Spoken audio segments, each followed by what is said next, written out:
There we go. Now we can get moving. So again, as Alondra has stated, every night that we have together, we are going to have all CASA staff having the same background. So you'll see the one behind me. It'll be matched by the CASA staff. We're really excited. This week we got personal green screen. So if you notice that the quality of our background is a little bit better, it's because we've really upped our technology game. We're really proud of it. I feel like all of my coworkers look fantastic tonight. I'm going to just briefly go over with you guys the same things that Alondra does, just those ins and outs of Zoom. First, your microphone and camera. I know several of us have already had issues with that tonight. I'm one of those people. So if you need to work through those difficulties, do not feel bad at all about playing with it a little bit, turning your camera on, turning it off, working your way through it. Doesn't bother us at all. We're just happy that you're here and willing to work through those difficulties. If you need to turn your camera on or off for any reason, you find those controls at the bottom of your screen with that unmute and video on or off button. Use those at your own willingness. Just a little reminder, we do want you guys to put most of your questions, comments, anything in the chat box. We'll have the opportunity to work together on a few activities tonight. Outside of that, though, because we do have time constraints, we will ask you to put that other information in the chat box. You may have noticed I talk pretty fast. I'll try to slow down a little bit so I can breathe and you guys can hear me. If I get to going too fast, feel free to raise your hand or put that in the chat box. If you're bored because I'm going too slow, feel free to do the same thing. I think we have a question. Do one of my coworkers want to manage that? And then, of course, our display options.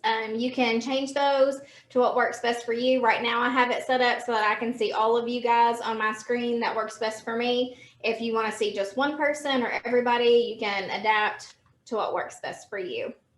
And again, just point you back to the chat box. Use that as much as possible. I think several of the CASA staff are working to make sure that all of your questions get answered and everything is going well in the chat box. Again, if you have an important question, put it in the chat box. Either one of the CASA staff or maybe one of our other attendees will answer it. If we feel like the whole group needs to have it, one of the CASA staff will pop it into us. Finally, we want everybody to know that this is an open and safe environment. We want you guys to feel really comfortable participating. We know that you have a wealth of information and we want you to share that with us too. I hate that we have to put everybody in the chat box, but for the sake of time and covering all this information, we feel like that's really important.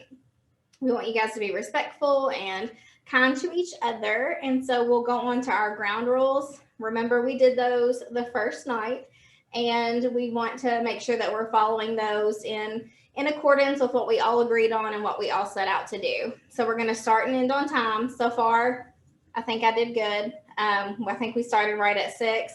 Every night we've ended at like 8:03, 8:05. We're going to try to come in at 8 on the dot, okay?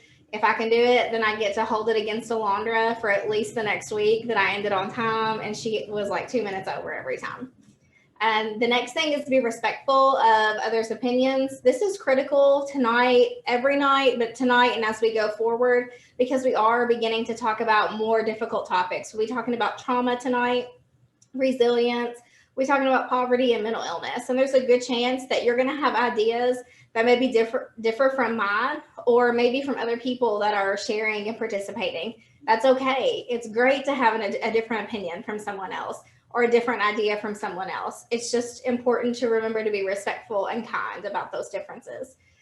We do want to make this a positive environment. If you need to stretch, if you need to tell me that I said something wrong, if you need to laugh at me because I tripped backwards over the green screen, that's fine. We want it to be positive for everybody. Be open-minded. This goes back to that willingness to be respectful of other people's opinions and keep your mind open and willing to learn hopefully something from me, but definitely from the other people participating tonight. And then, as we've said, don't be afraid to ask questions.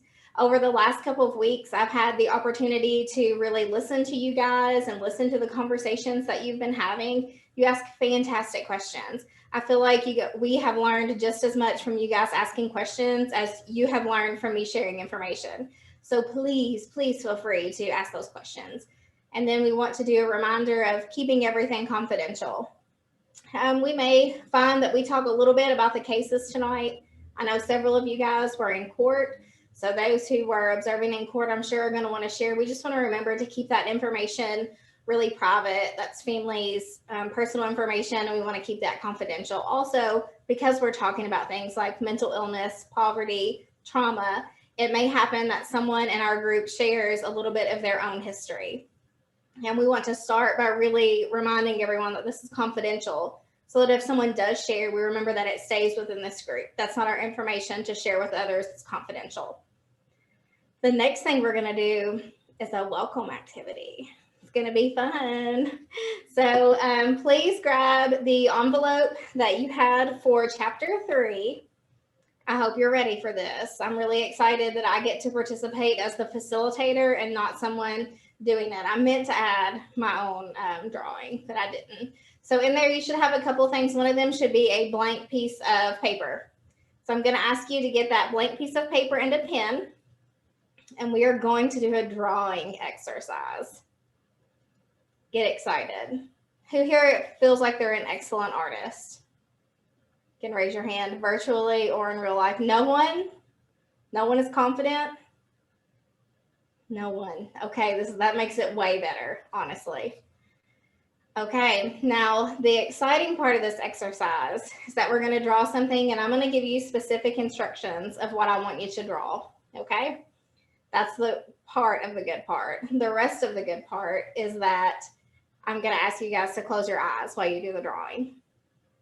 Leslie's really excited.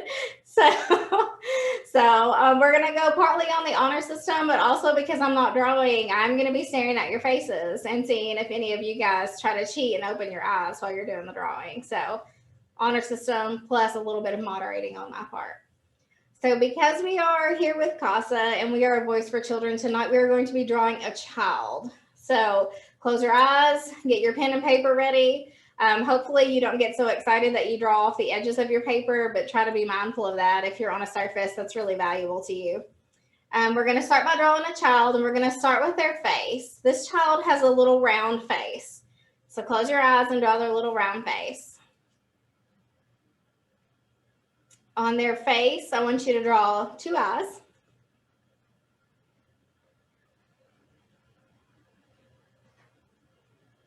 And then a nose. And below their nose, their little mouth, or big mouth. My kids, it's a big mouth. Now I want you to add on their body. Now you can draw their body in accordance with your own drawing style and your own ability. You can go all out and give their body lots of details, or you can just do a stick figure, but add their body.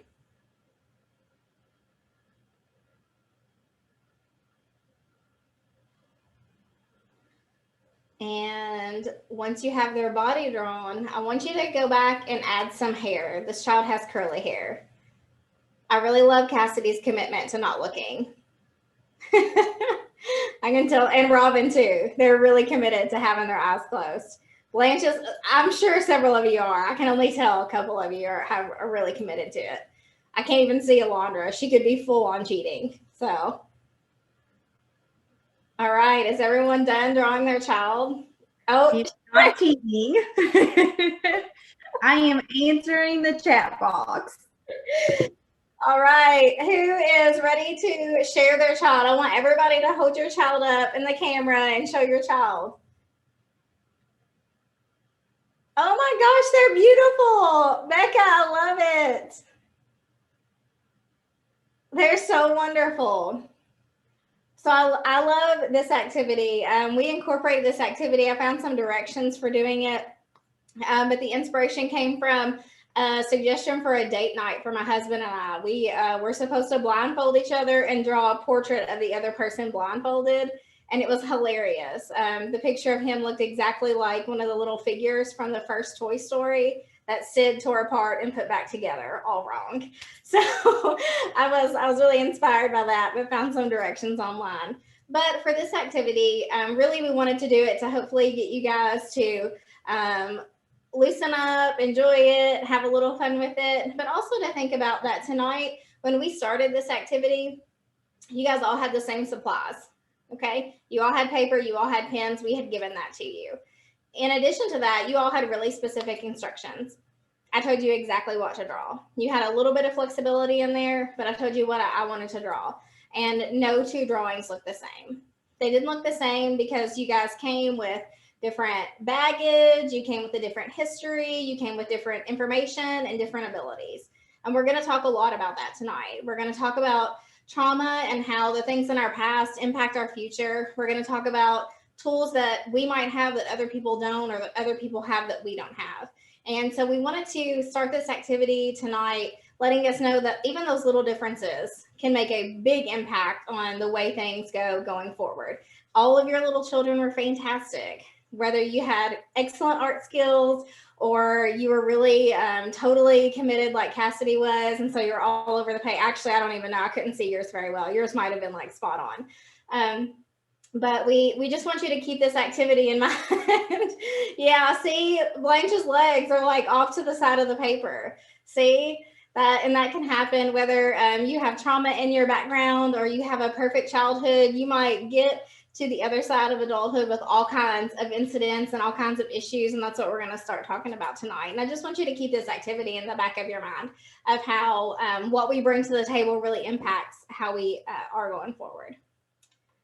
So thanks for participating. I know I always get really nervous when we start drawing in any activity. So I appreciate you guys' willingness to go along with that. I think Alondra turned hers off. Oh, she wasn't doing the activity. I was going to make her show us, but I forgot she wasn't doing it. Last week, now we're going to get into really the bulk and the meat of what we're talking about.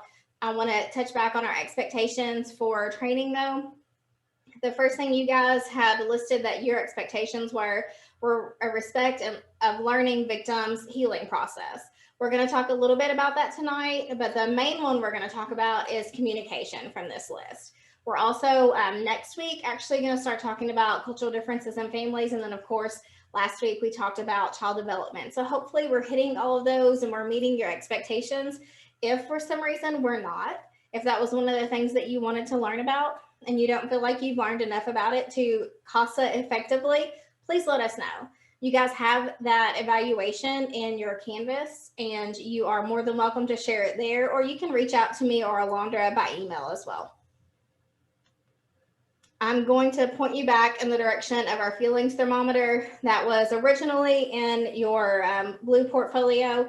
It may still be there. You may have had it out and using it. You may have made copies. You may have lost it somewhere. But I do want to refer you back to that feelings thermometer because, again, we're going to talk about a couple of heavier topics. We want you to be have that on hand so you can say, hey, Ashley, you're getting down in the details. This is getting boring. I'm super cold. I need to stretch a little bit. Or you can say to yourself, this is really triggering for me. This reminds me of a good friend that I have or a movie that I watched recently, and it's just too much for me right now. You may need to turn your camera off, mute yourself, step away. You may need to get back in that chat box and reach out to a CASA staff person personally and say, hey, this is bringing up a lot of things and I really need to talk to somebody, and we would be happy to do that. But I just want to remind you that that feelings thermometer is there and that we want you to check in on yourself. We want you to be comfortable learning with us. We want you to feel like you've learned and that you weren't traumatized more tonight. So if you get to feeling like either of those things are happening, please take care of yourself. Oh, almost forgot. So this is our first opportunity to unmute yourself and talk a little bit. 4 of you guys had court observations this week. So we're going to talk a little bit about our pre-work. The first is court observations. Leslie unmuted. She's on fire for it. She's ready to talk. How did it go? Does anybody have a big story? Excuse me? So does anybody have a big story to tell or anything big to share? Was the experience good? Did you learn anything? The experience was very good, I thought. I thought it went very smoothly. It started on time. Susan was extremely helpful in texting me little, details, who was who and who was there for who. That helped a lot. before it even started, before they actually got started, the social worker and the GAL were talking, and that gave me a little bit of insight to what was going on with the child in question. And so I took all kinds of notes, but basically it went really smoothly. It didn't last very long. I don't know if I'm supposed to give any details or not about anything. So not any details that would break the child's confidentiality. Really, we want to know how this made you feel. Now, was there a CASA on the case that you observed? yes, Shy was the CASA on the case. That's not fair. You had a staff person, so that's not fair. Well, they didn't ask her any questions, so that's wonderful. I'm glad you got the opportunity to see a CASA. Shy is fairly new to the case, so she, I think, has been really invested. I've got the opportunity as another staff person to see some of the work that she's done on her case. I hope you got to see that as well.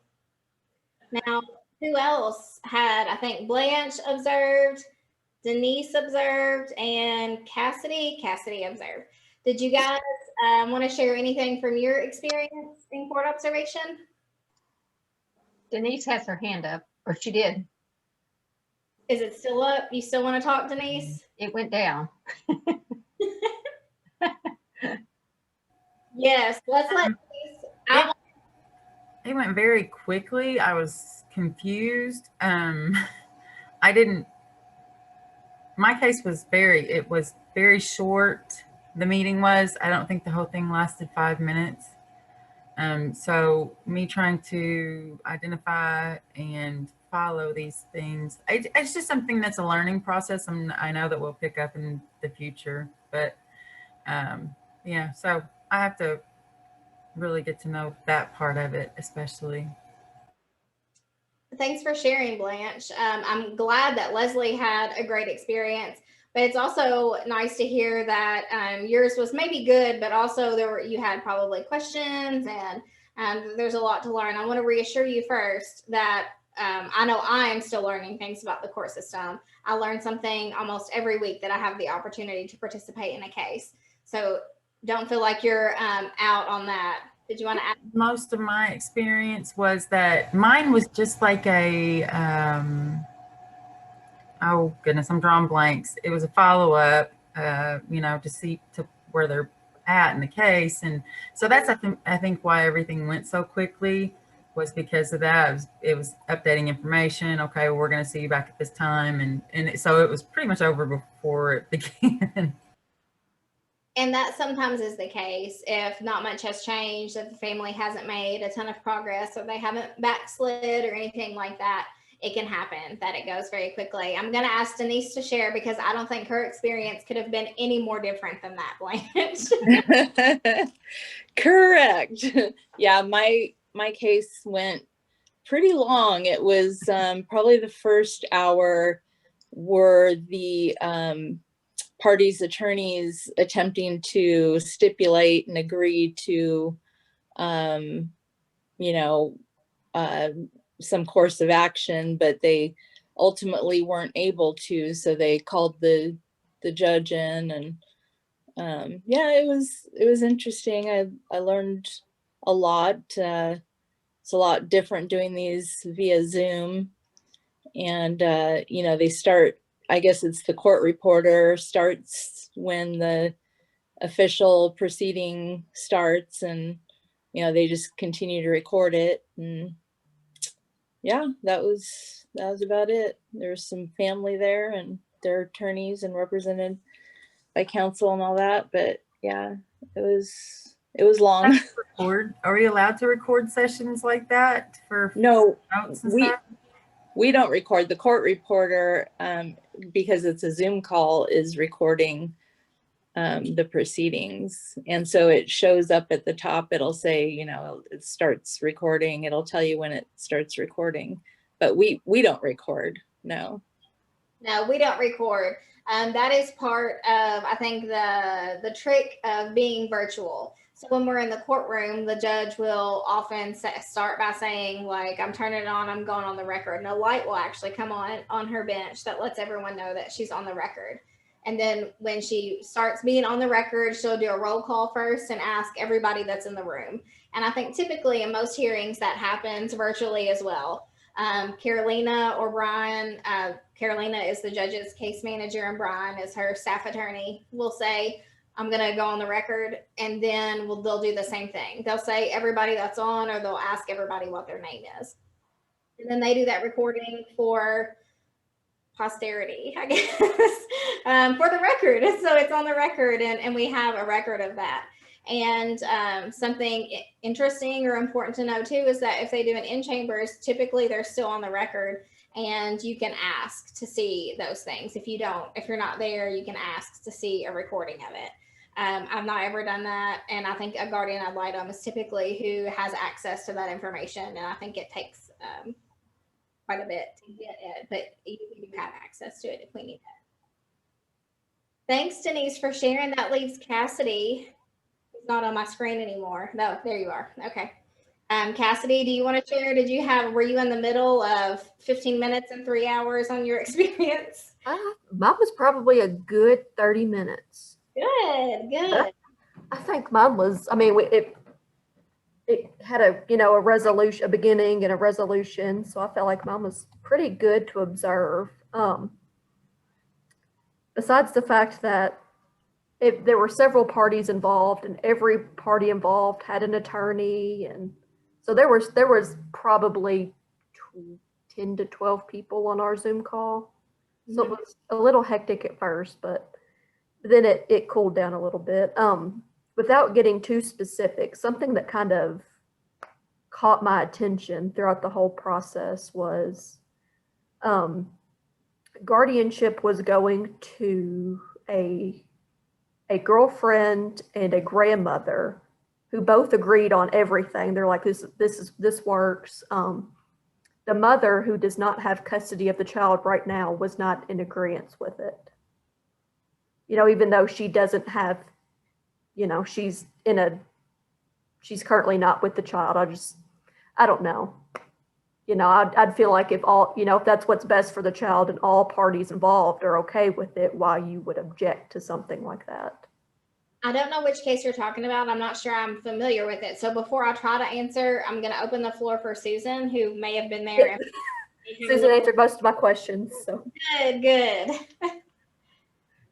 Yeah, that's the one I was briefly told you guys about it yesterday, where there was a girlfriend and grandmother filed the petition. Mom had some issues with substance abuse, and the child had been removed and given to grandmother. However, the girlfriend of mom's had been involved in the child's life since birth. The child's now 4. So I think grandmother and girlfriend had pretty much been jointly watching the child anyway. They pretty much had custody together anyway, and they just wanted that on the record.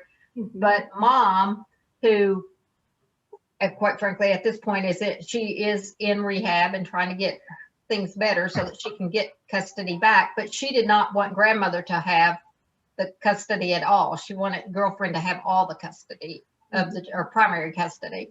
So the judge ruled, or the consensus was, that they would keep it jointly. It had been working great, and she at that point had lost custody of her child, so she really wasn't in a position to deem who was going to be watching. So yeah.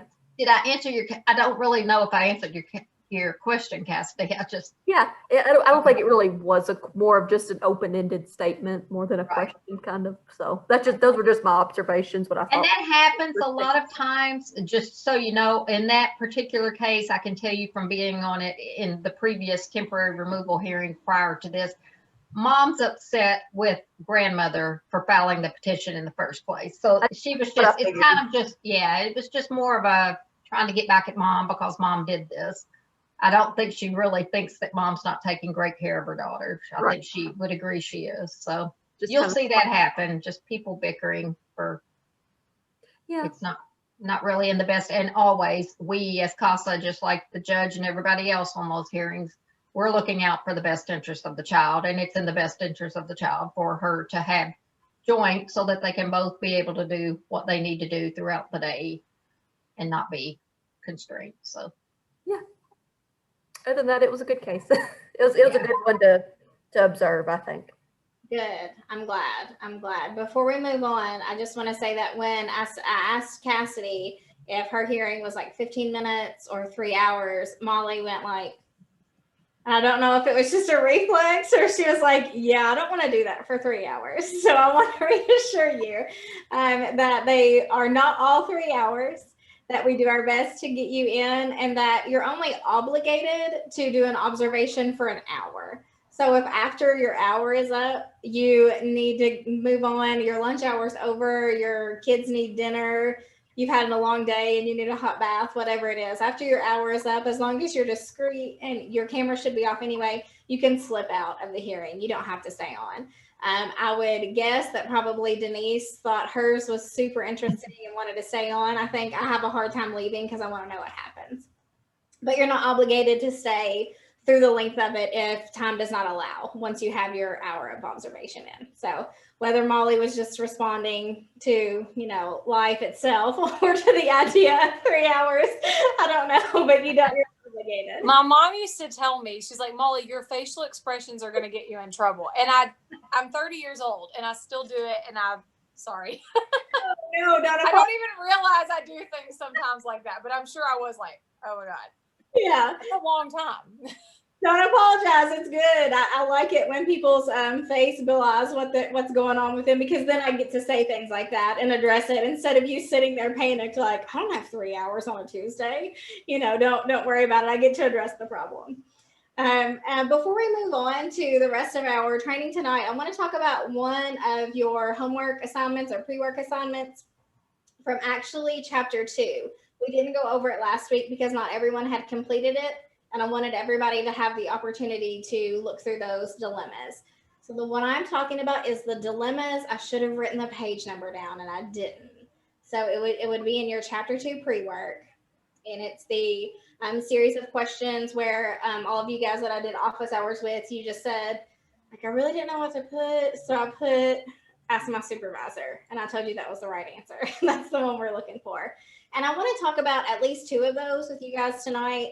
I have selected 2 that we usually get a lot of feedback on. We usually get a lot of good discussion from, and we'll talk about those. But if there are any that you also have questions about or something that really stood out to you, then please feel free to share that. The first one I want to talk about is dilemma 1. And that, if don't have it in front of you, if you'll remember back, that's the child who had a mouth surgery and their grandparent had asked you to pick up medication for them, and you were also considering a smoothie.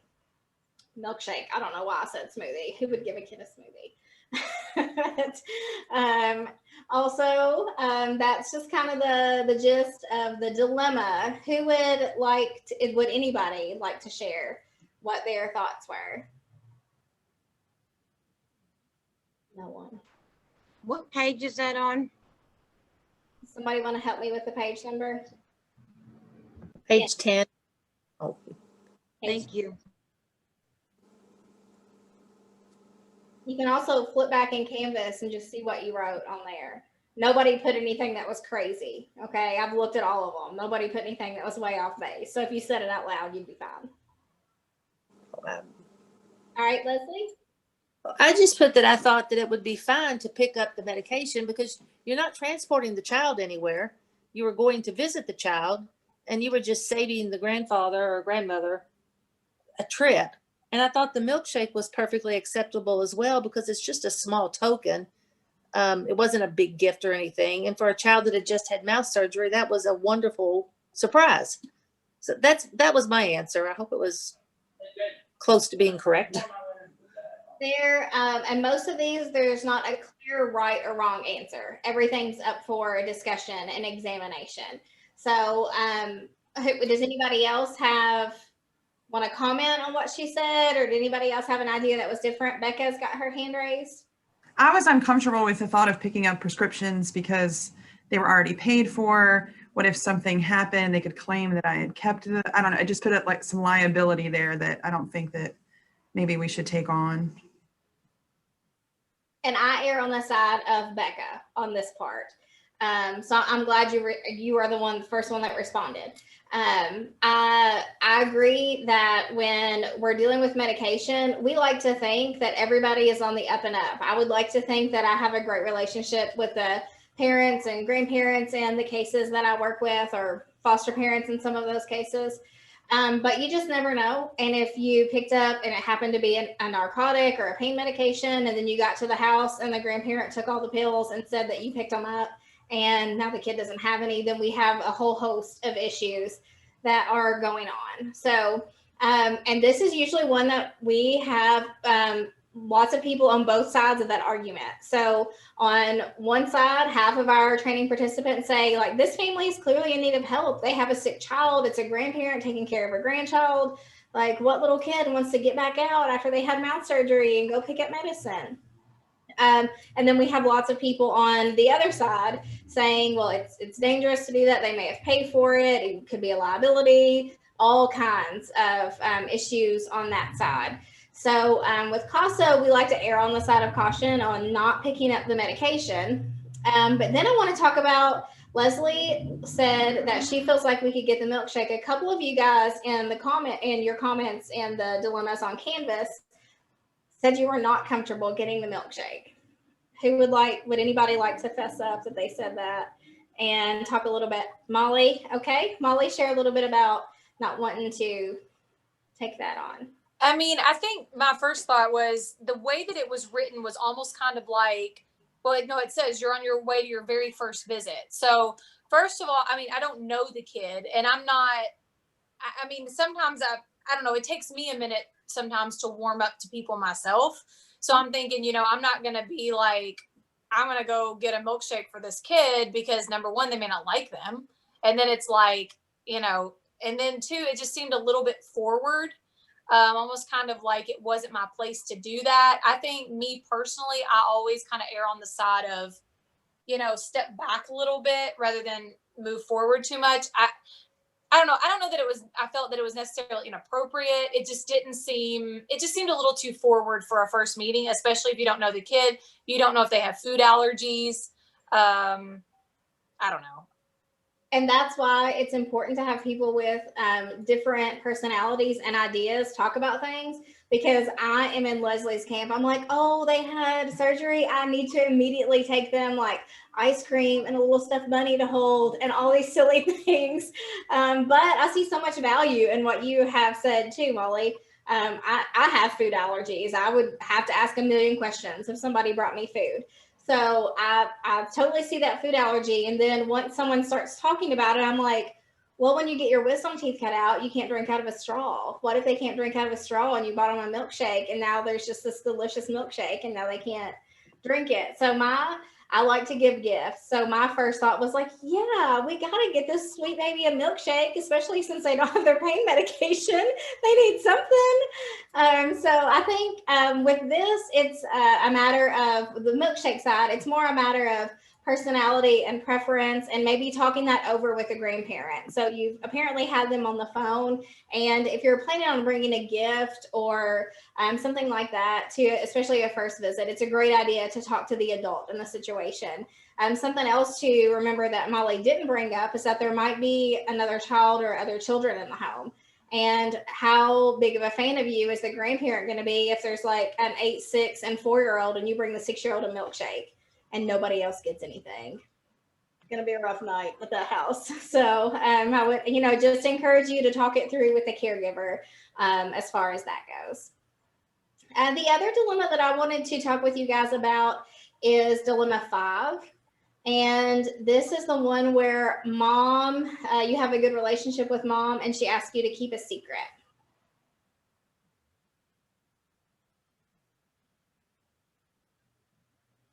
Now you guys have had like at least 15 seconds to think about it, maybe read it over again.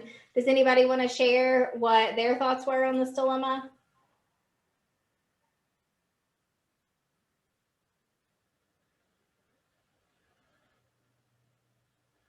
Becca's ready again. I'll go again. I put that I would inform her that I'm not allowed to keep secrets as a part, my job is there to gather as much information on behalf of the child.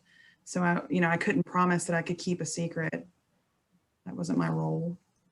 I like that. I think anytime we have the opportunity to reinforce the role that we have within the family's life and within the court system is a great opportunity. So I love that idea, and that you reminded her that you're there for the child and that you can't keep secrets from the court.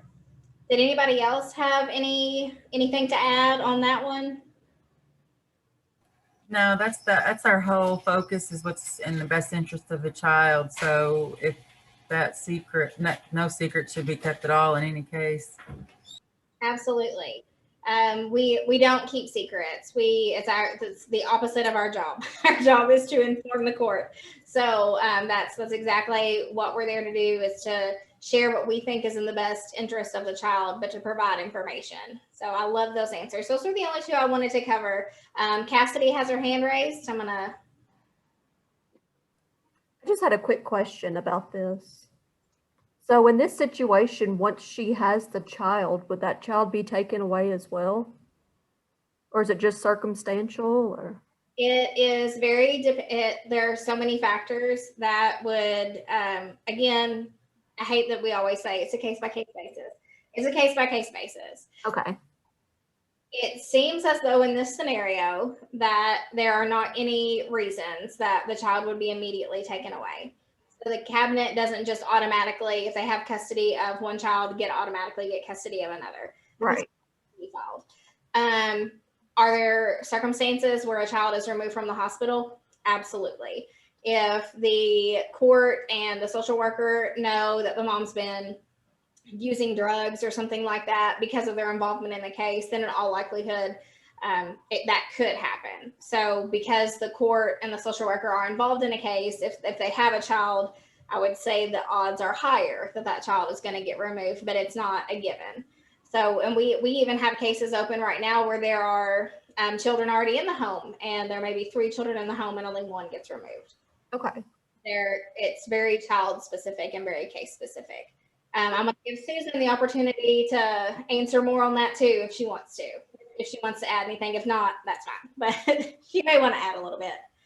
I really don't have, I will tell you guys that I used to, I don't know if I've mentioned it to this class or not, but I used to do what's called independent living for foster youth that were aging out of care. And it was always a big question that I would have teens that were aging out, and they have the right to recommit. We're going to discuss all that at another training, but they have the right to stay in care, and we can place them, or the state could place them at the time, in apartments.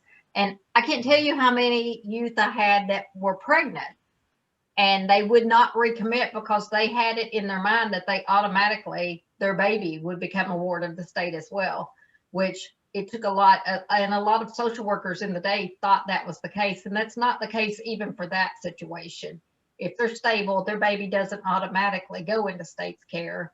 So, I mean, just to take it a little bit, another step forward. Otherwise, yeah, what Ashley said. Thanks, Susan. Before we move on, did anybody have any specific question about any of the other dilemmas?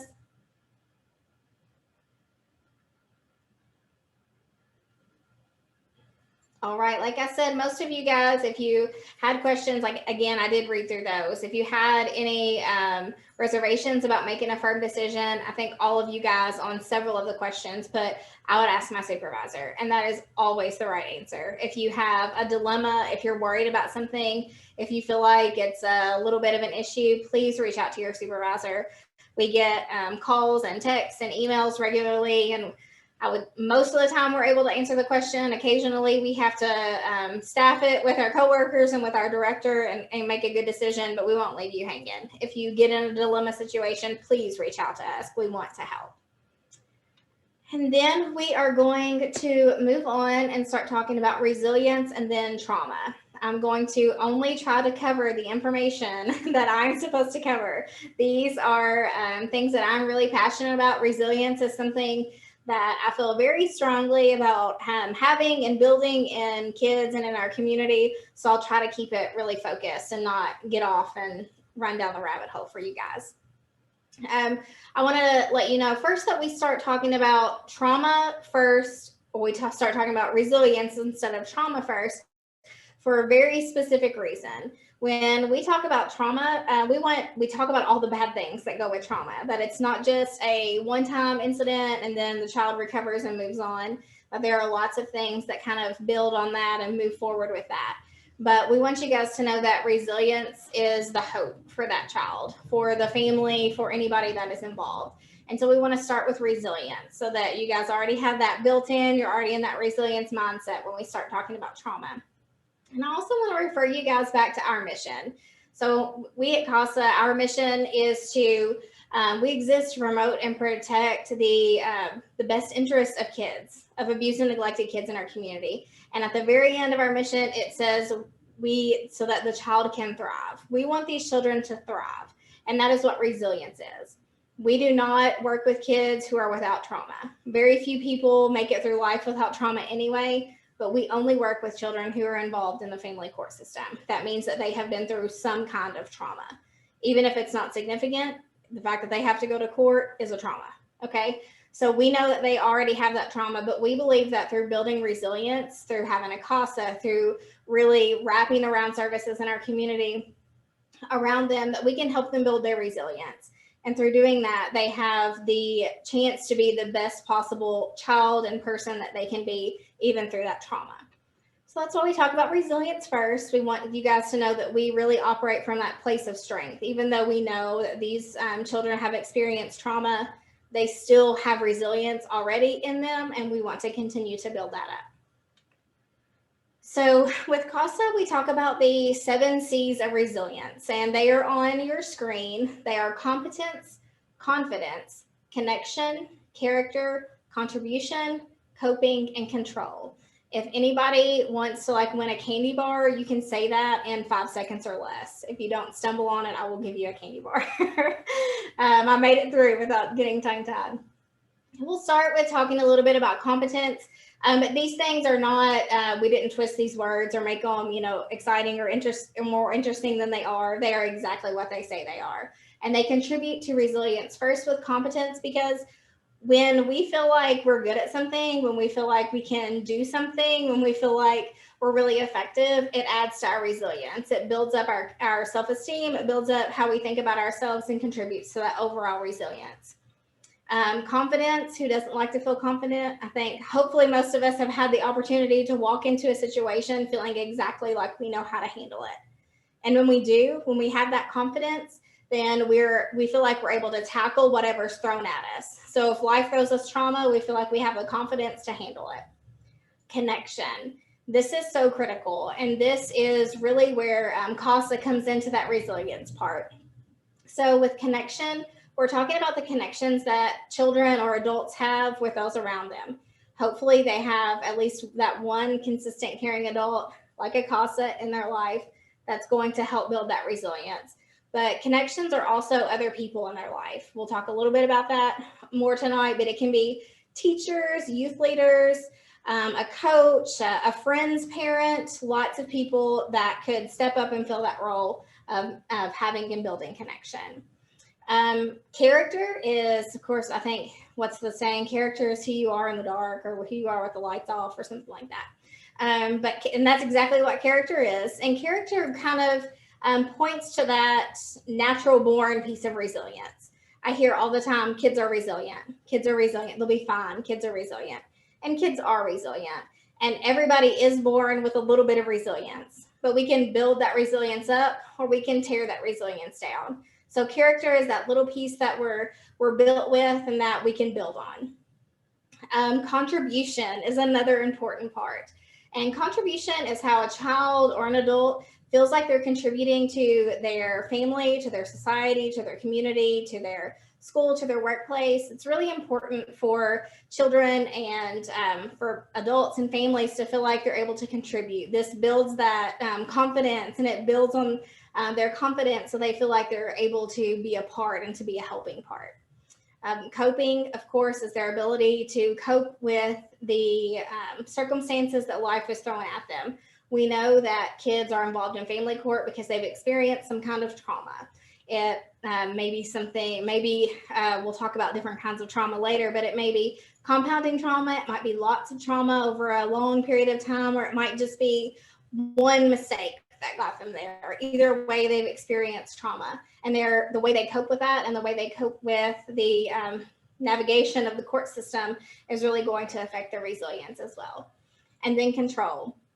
Some of us like control more than others, and the kids that we're working with typically have very little control over what's going on in their life. Children by nature don't have a lot of control, but these children in particular often don't even know what's going to happen to them. Things happen to them before they know it because of the nature of the court system and working with social services. So it's important to give them that little bit of control, and we are able to do that through giving them a voice. When kids know that what they tell us is going to be told to the judge, they may realize that the judge is not going to make a decision based solely on what they want, but at least they have the ability to be heard and to be part of that process. So if you're following along in your binder, we'll be going through resilience. You'll be on pages 8 and 9. I encourage you not to take these questionnaires. This is the resilience questionnaire. In just a few minutes, we'll be talking about ACEs, adverse childhood experiences, and trauma, and there'll be another questionnaire. Again, I encourage you not to take these.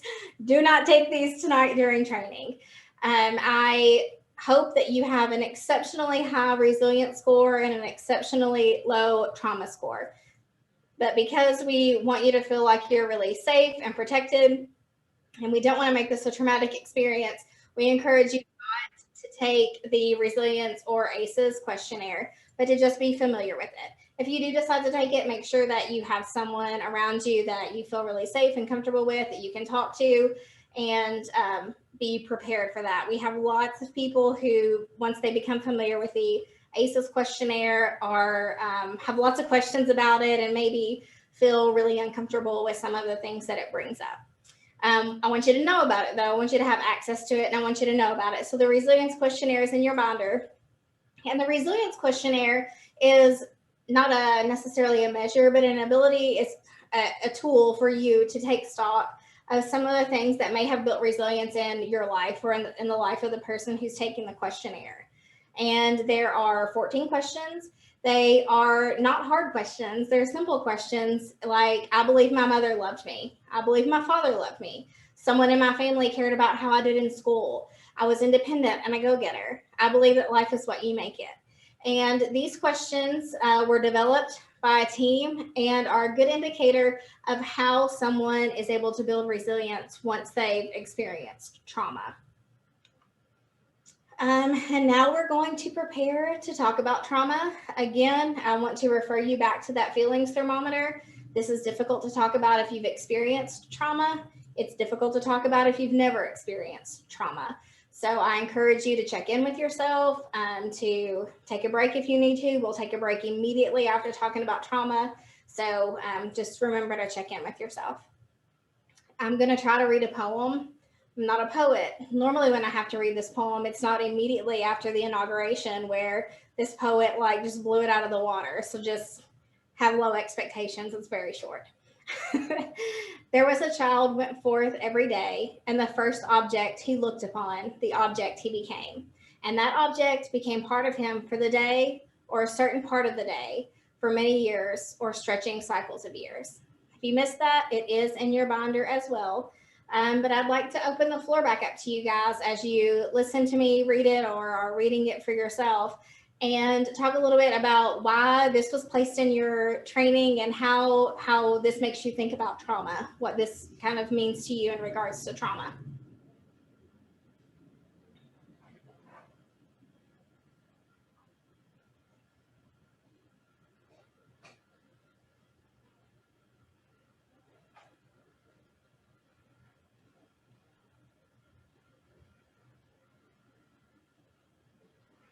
I see the look on Becca's face, and she's like, I've already talked 3 times. I'm not doing it.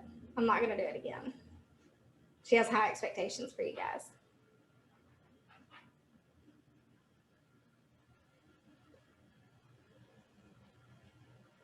No takers. Okay, that's fine. I don't blame you. It's poetry. It's a little stressful, at least for me. Maybe not for you guys. But my takeaway from that is that when we relate this to trauma, I'm fairly certain that this poem is not just about trauma. But when we think about trauma, we know that trauma imprints on the person, and it affects them for not just that minute that they are experiencing that trauma, but for at least the rest of the day, probably the rest of their childhood, and probably even throughout the rest of their life. Trauma becomes part of who they are. It changes their very DNA. It impacts them. I think there's a book called The Body Keeps the Score. It's really burned into every kind of fiber of their being. So when a child experiences trauma, we know that that impacts their life and has a lasting impact and can have a very negative impact on them throughout their life if we do not work to build their resilience. So first, let's talk about what is trauma. So when we talk about trauma in the instances of CASA, we are talking about a child witnessing or experiencing an event that poses a real or perceived threat to their life. So this can be that they are physically abused. It can be that they're neglected. It can be that they experience their parent getting arrested in front of them. It can be that they experience someone having a domestic violence incident in front of them. It can cause feelings of helplessness, horror, fear. They may feel like they're not going to be safe, but these feelings are typically very, very intense. And because we know that children are still developing, they may be unable to cope with these intense feelings. There are different kinds of trauma that children and adults can experience. I'll keep talking about children and adults for the purposes of CASA. Of course, we are talking about children, but we know that through CASA, we're also going to be working with adults. And I'm going to start at the bottom of this list with historical. And historical can be multi-generational, and it's usually based on oppression of a particular group. So when we see that a family is involved in the system, they may have a historical multi-generational experience with trauma. It may be that they come from a family who has parents and grandparents, and they're a third generation being involved in foster care. That's not always the case. But when that happens, we want you to be aware that trauma affects a child into their adulthood. So if you're dealing with someone who is historically involved in trauma and has multi-generational experience in foster care and with the court system, just know that you are likely working with an adult who has experienced trauma as well. Then we're going to go up to complex, and this trauma is severe, invasive, it's interpersonal, and it's over a longer period of time. So it's kind of layer upon layer upon layer of trauma.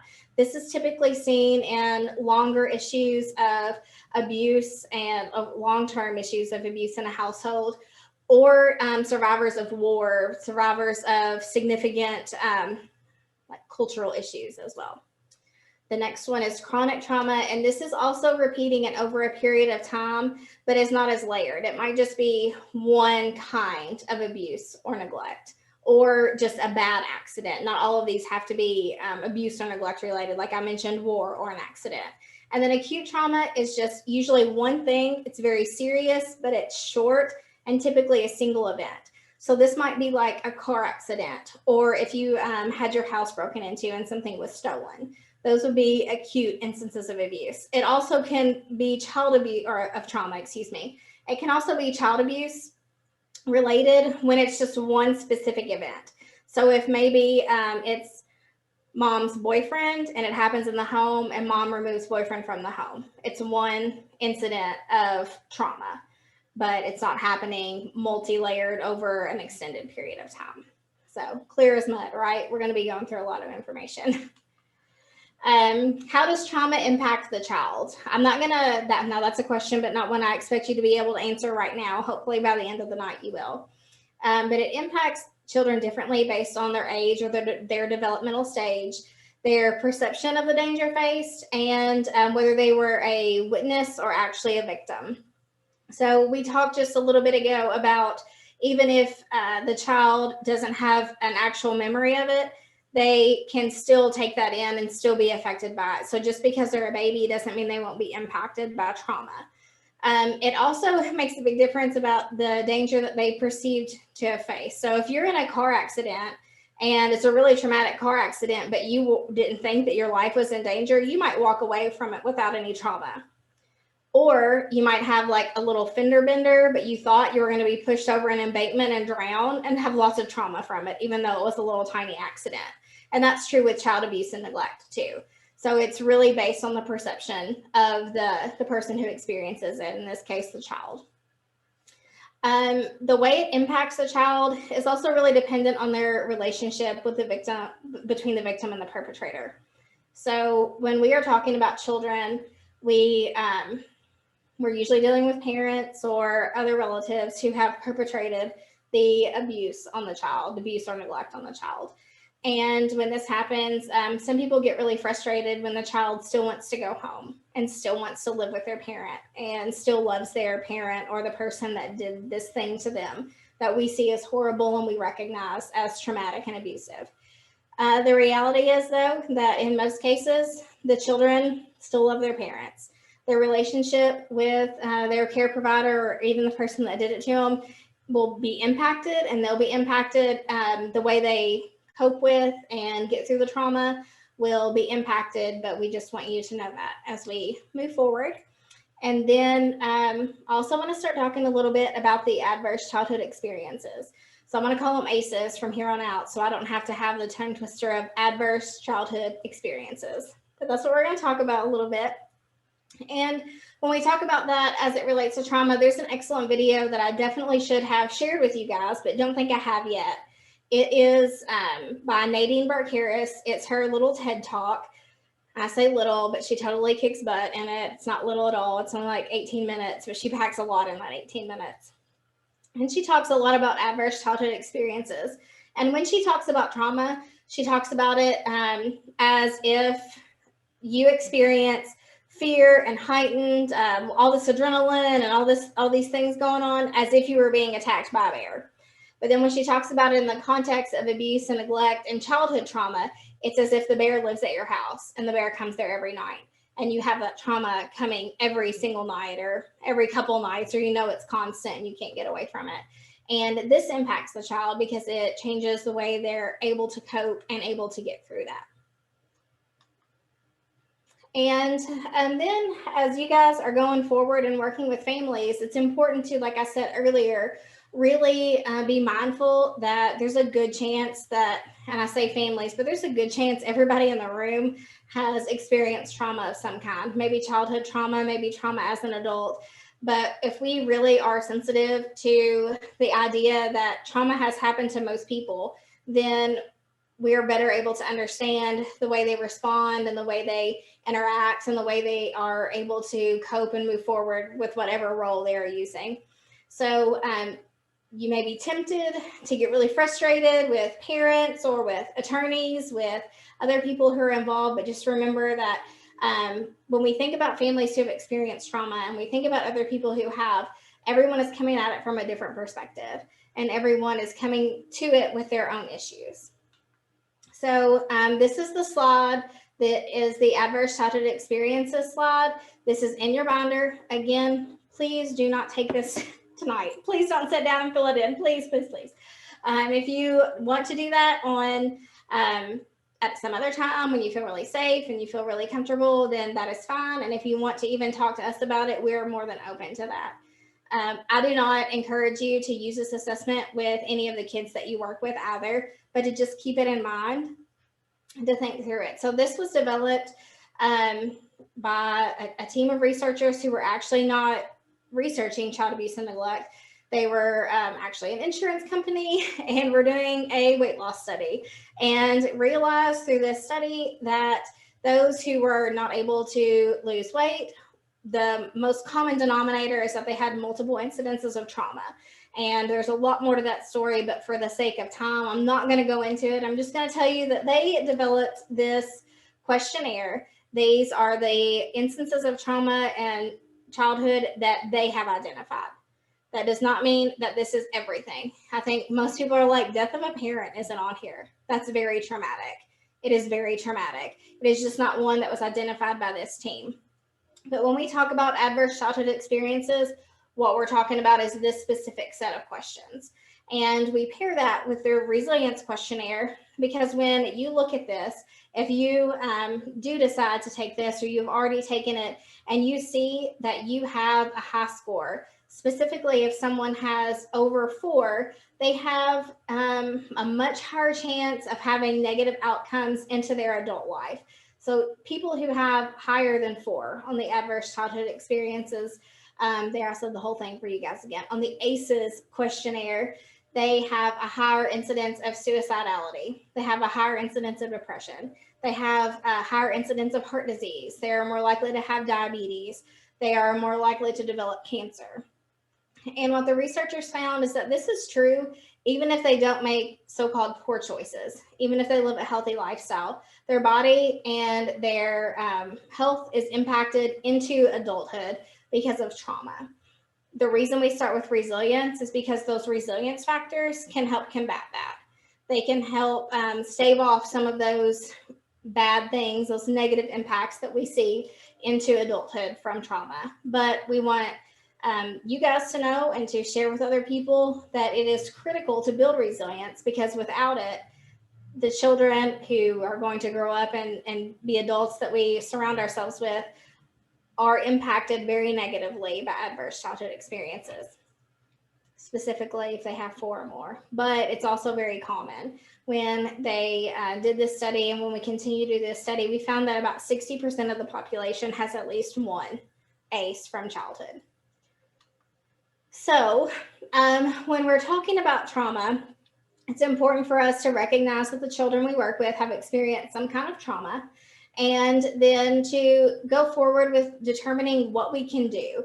One, we're doing so much for them already by being that consistent caring person in their life, but we also may need to help them go forward, seeing what kind of treatment that we feel like would be really helpful to them. As CASAs, we do not have the ability necessarily to recommend that they have a specific kind of therapy or they have a specific kind of treatment, but we can encourage the court to order and the family to seek out resources for them by way of assessments and things like that.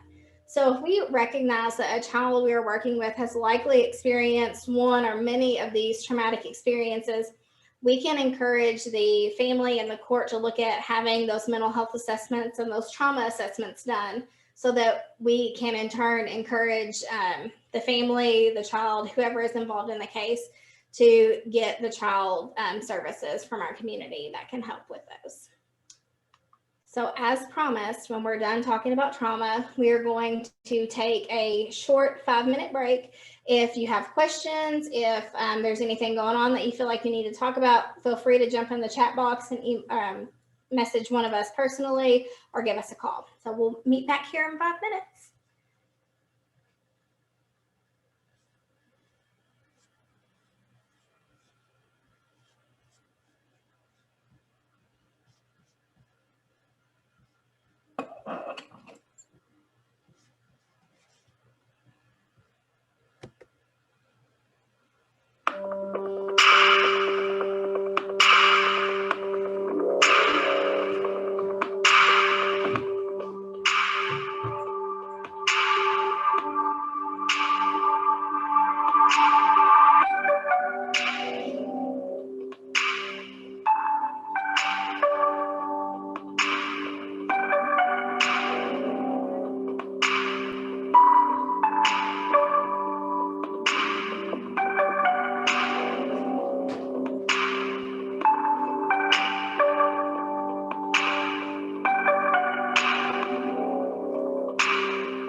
Thanks for bearing with me for a couple seconds as I got myself together and tried to get going.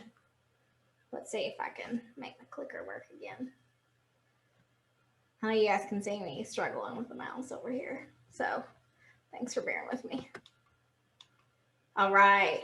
The next thing we're going to talk about tonight is effective communication. As promised, we're going to spend a little bit of time talking about not only how we communicate with children and families, but also professional communication, interacting with the CASA staff, the social workers, the guardian ad litem, therapists, anybody, any other community partner who might be involved. So tonight we're going to start with, again, talking a little bit amongst ourselves and spending just a couple of minutes talking together about effective communication. When we talk about effective communication, it's important to understand that this takes self-awareness, sensitivity, and skills. It's not just something that everyone has, that we all have the ability to just do naturally. Anybody who's worked with someone who's a poor communicator would be very aware of that. But it takes self-awareness, knowing what your strengths and weaknesses are as a communicator. It takes sensitivity to the other person and what their needs are.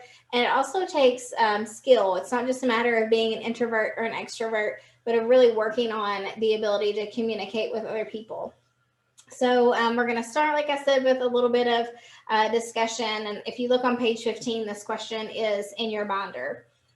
Think of a time when you, a friend, a colleague, a family member, had an issue with communication, and share with us one thing that contributed to the problem. Displacement of anger, or what your feelings are. It comes out to other people, over something minute. You have to recognize that was misdirected. You didn't blow up because your husband didn't take out the trash 5 minutes after you asked him to. You were upset because of something else that was going on, but that's who it came out at, and that's who it was directed at. To recognize that is very important, and to correct that, I think, is very important. It is, but again, that's a skill. It's not something that comes easily necessarily to everybody. It's not something that we all just have naturally. I think I've met people who I feel like are natural communicators, but it's something that we can build on. So if you're uncomfortable talking with kids or even with adults or with a specific age group, don't feel like that means that you can never do work with them as a CASA or with anything else. It's just a skill that we can work on. And we do that by really leaning on the other things that we've talked about, talking about child development and working through understanding what's appropriate for the child at that time in their life. And we talk about trauma, and we talk about all these things that build on who a person is, that helps us develop those skills so that we can communicate with them effectively. When we talk about communication, there are many components to communication. So there's a verbal communication, nonverbal communication. There's a feelings component to communication as well.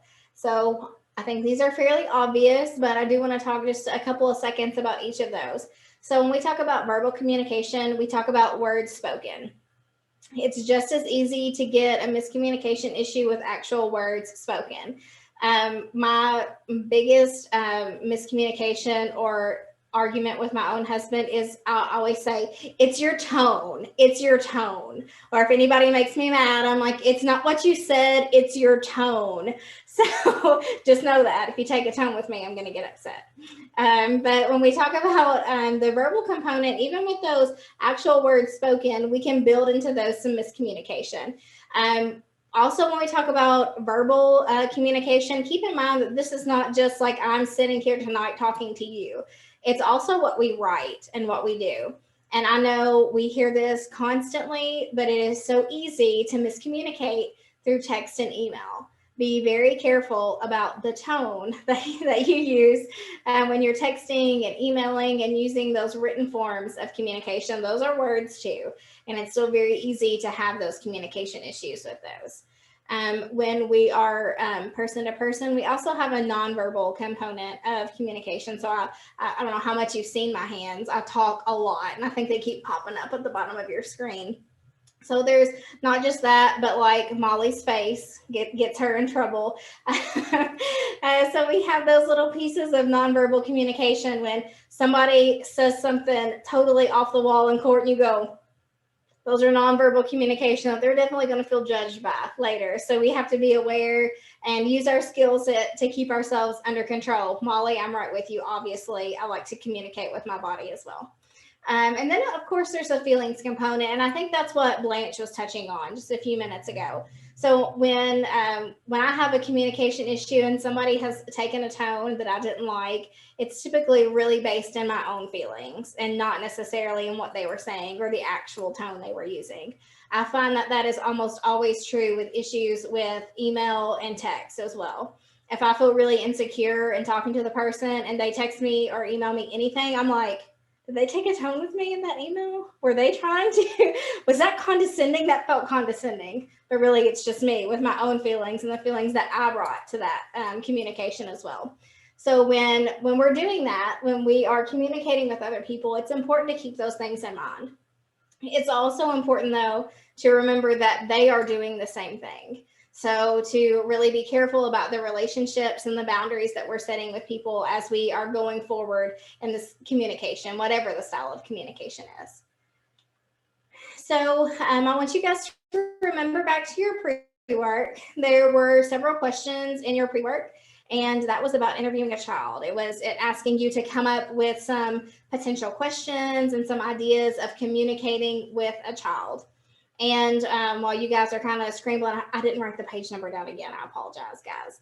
I want to share with you an experience that I had last night on with a CASA and their CASA child, where they did an excellent job. They were put in a very difficult situation. She's been the CASA on this case for a little over 2 years. The child is just past TPR, past termination of parental rights, and he does not have a home right now. He is living with a foster family that is elderly, and they're able but unwilling to adopt because of their age, which I think is respectful of him. And he doesn't have a lot of prospects right now. He's only 7 too. And he was saying in our call last night, I'm bad. I'm just bad. I don't have anywhere to live because I'm bad. I think they ran out of homes.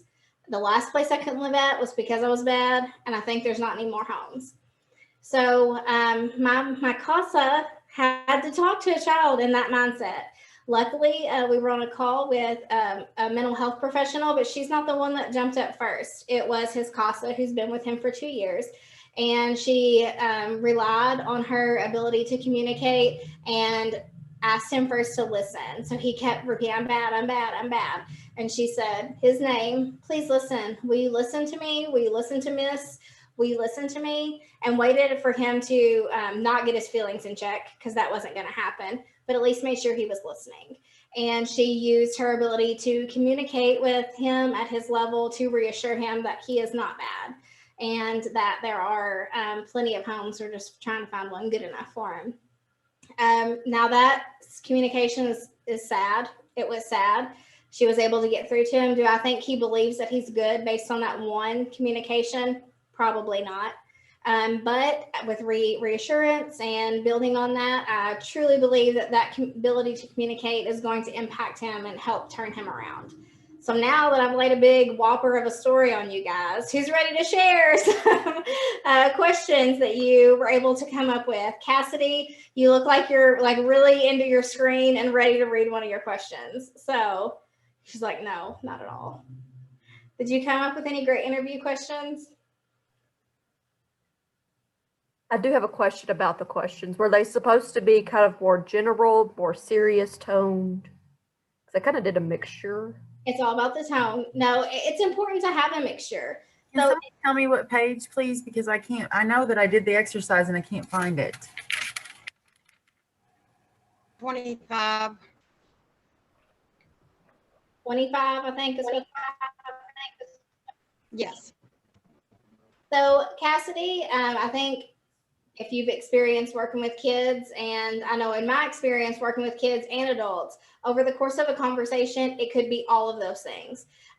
Like Molly mentioned, if you're going in to your very first visit it might feel uncomfortable to be really informal and walk in and be like, hey, how's it going? You look really cute today. You might feel like that's a little informal for a first visit. Instead, you're probably going to come in and say, hi, I'm Cassidy, and do a handshake instead of that like elbow bump, or back in the old days when we could still hug, you know?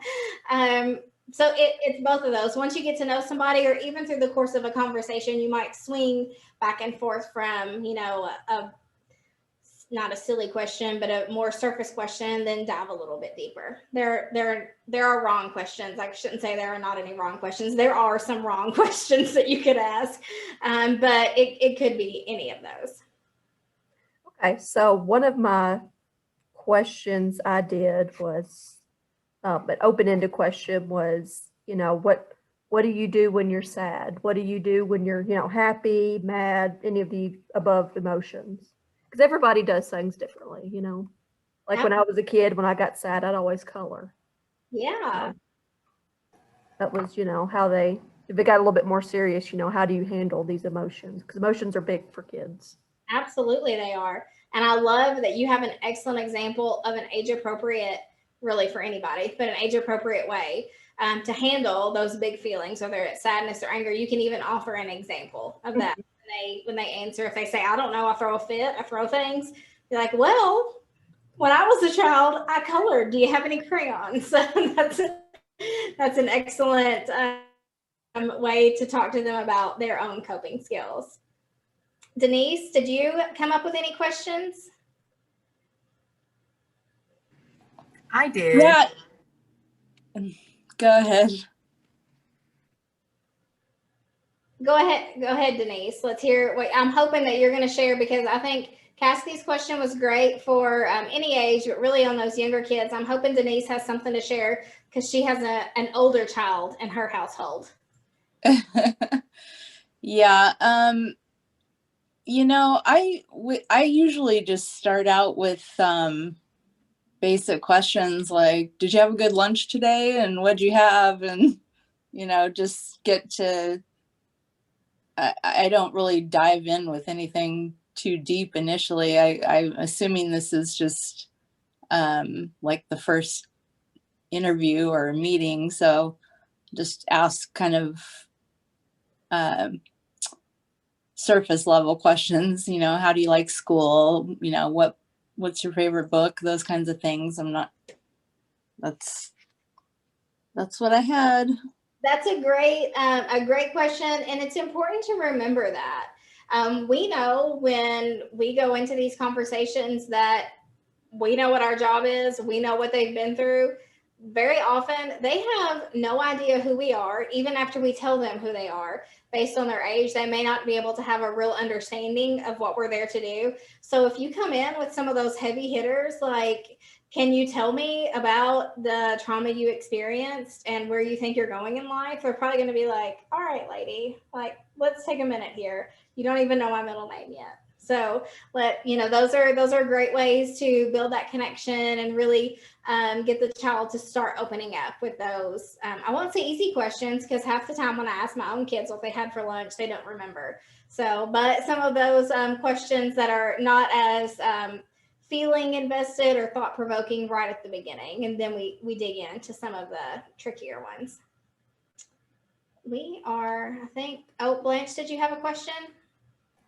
Yeah, mine was about the introduction, because I think the questions were all great. But my introduction was something like, hi, my name is Blanche and I'm from CASA, and I would just like to spend some time with you to get to know you. And can I read you a short story? My husband had bought me for a gift. I'm so sorry, this is probably taking up a lot of time, but I have these 3 books that my husband bought for me because of CASA. And so I thought something like that, or playing the M&M's game with them, would be something for an opener. Would that be okay to like have travel size little packs of M&M's with you everywhere you go? As we brought up earlier, making sure that they don't have a food allergy is important. But yes, I think those are fantastic ideas. When we're working with children and when we're working with adults, I mean, we open up almost every night with an activity of some kind. It's a little bit easier to talk when we're playing a game or doing something less threatening than kind of sitting across the table from each other, staring into each other's eyes. So I think those are great. And I think it probably didn't come up in court when you guys got the opportunity to observe Shy, but I believe Shy has even virtually read a book with her CASA child. We've had examples of several CASAs with smaller kids taking the opportunity to do that. And then it really can open a door. So yes, Blanche, I think that's an excellent way. And on the introduction, we want you to introduce yourself to the child, but just know that for that first time you're meeting with the child and the family, your supervisor will be with you. That's something that is mandatory. We do that on every case, not just your first case. You'll always have a supervisor with you on that first meeting to really help reinforce with the family the role of the CASA. So we'll help with that introduction when the kid is like, I really don't know what CASA is. We'll kind of try to pull some of the tricks we have up our sleeve into helping the child and the family understand what a CASA is. We're going to move on to confidentiality next. This is super critical to every facet of CASA and what we do. It is critically important that we protect the confidentiality of the children that we serve for multiple reasons. One, it's the law. It's very important to follow the rules. And it is definitely, we are not allowed to share any of the information that we have with anybody other than the court and who the court deems appropriate. This can get tricky. If a foster parent calls you and says, hey, I know you spoke with the mom last week. Is she still doing drugs? Whether you know the answer or not, you cannot share that with a foster parent. If the parent calls and asks you if the foster home is a nice home, you can't say like, yeah, they're loaded. It's a really nice home because that's sharing information that doesn't need to go back. And those are just little things. We'll also get into situations where you may have the protected health information of the child. You might have their mental health records. You should have their mental health records. You should have their school records. And people may ask you for some of that information. It is the CASA's job to gather information. We do not share it with anyone other than the court or who the court deems appropriate. So we are able to gather that information because we are court appointed. When Susan finds out that we have been appointed a case, she takes the steps to get all of the information from that case. And one of those things is an appointment letter. And that's the first documentation that we have allowing CASA to have access to the child's information. Once we have that, we'll fill out an OCASA. It is a specific document. We have no idea why it's called an OCASA. We thought it was because of Owensboro CASA, but it's not. So just so you know, but it's an OCASA. And we send that to the court. The judge will sign it, and it has detailed on it what CASA has access to. And that is kind of your ticket to all of the information for the child. You'll take that, a copy of that with you. You'll have access to it in Optima. And that will allow you to get their mental health information, their physical health information, their educational information. It's going to get you the ability to talk to a therapist as well as anybody else in the child's life. We don't have a lot of trouble getting information from people as long as we have that OCASA. If for any reason you did have an issue getting any of their information, please reach out to us. We'd be more than happy to help walk you through getting the rest of it. With confidentiality, like I said, there are going to be instances where people ask you questions and you maybe even want to answer the question and you're not sure if you're able to. There also might be times when you don't want to share the information and you can fall back on confidentiality as a reason not to do it. So the number one question, this is a little bit of a flow chart on your screen. It's also found in your binder, but when we look at this flow chart, the very first and most important question is it in the child's best interest to share this information? And if the answer is no, let's just stop. Okay, let's do like a real focus. And even if it's not in the child's best interest and it's the judge asking, it's important for us to share the information. I can't think of a single scenario where it would not be in the best interest of the child to share information that we knew with the judge. The judge is ultimately who's making the decision. So I feel like it's very important. But beyond that, there's a little tool to help you decide if it's appropriate to share the child's information. In most instances, the answer is no, that you should not. If you do come up with a question, you've followed your flow chart and you're still unsure about whether you should share information on the child, please get in contact with your supervisor. But we would always encourage you to err on the side of caution and keep that information confidential.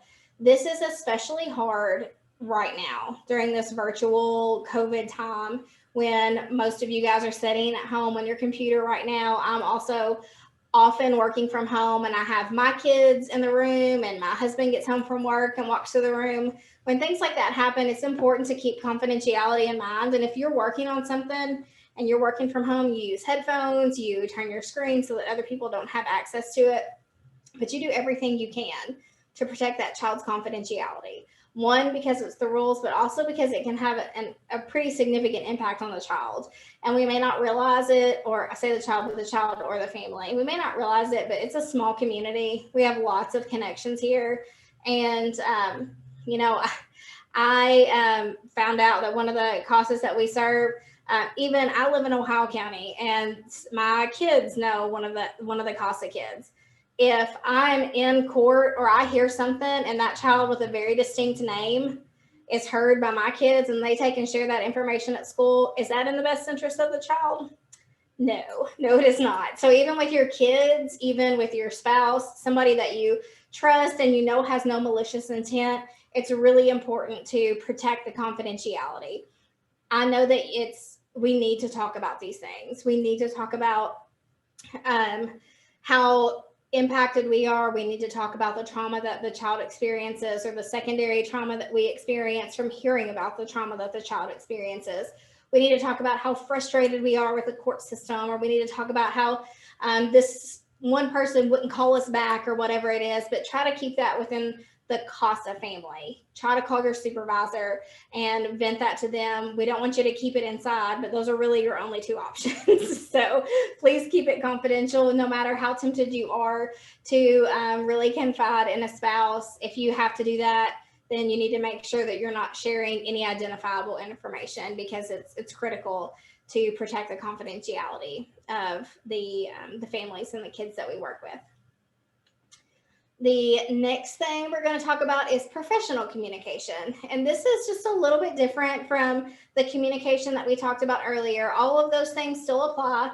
It's still important to be mindful of our verbal and nonverbal communication skills, and how self-awareness is important in the way that we communicate and the way that we get in touch and engage with other people.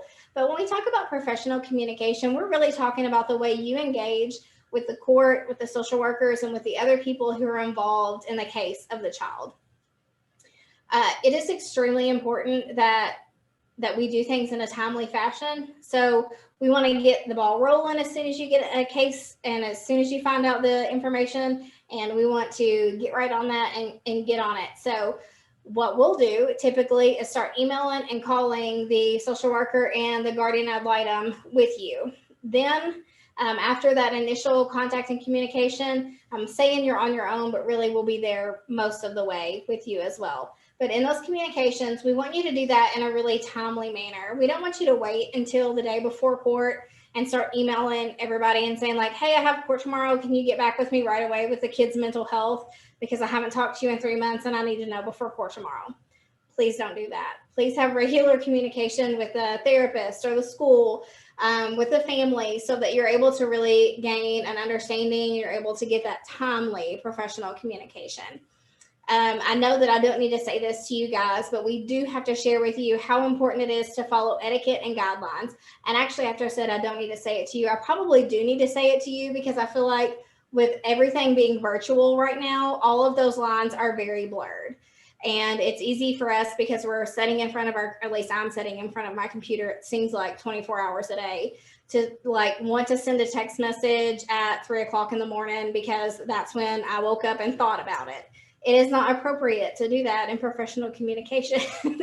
So please take those things into consideration, that even though that you're passionate, and we hope everybody who is involved is passionate about it as well, we want to keep in mind that the people who are working on these cases, it is very often their job, and try to operate within business hours. Are there emergencies?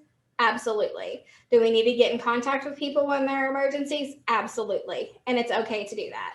But if you're just trying to get in touch with a therapist for a regular update, maybe 9 p.m. on Friday is not the best time to do that. Maybe shoot them an email at 9 o'clock Monday morning instead. When we're doing professional communication, it's not just about when we send it, but how we send it and when it's appropriate.